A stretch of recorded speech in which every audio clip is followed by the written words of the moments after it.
expired bag handle replacement and repainting of faded parts. Guys, may ginawa po kami ritong strap replacement. Yan po, pinalitan po natin ng leather kasi before po to, expired na siya. So, ito pala guys yung strap niya dati. Ayan po. You know.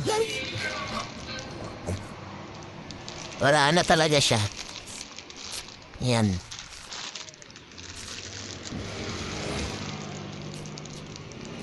Bak-bak na. So, ito na yung bago. Yan. Ayan po yung bagong niya, strap. Ayan. Pinalitan po natin ang new strap, yung bag ni ma'am.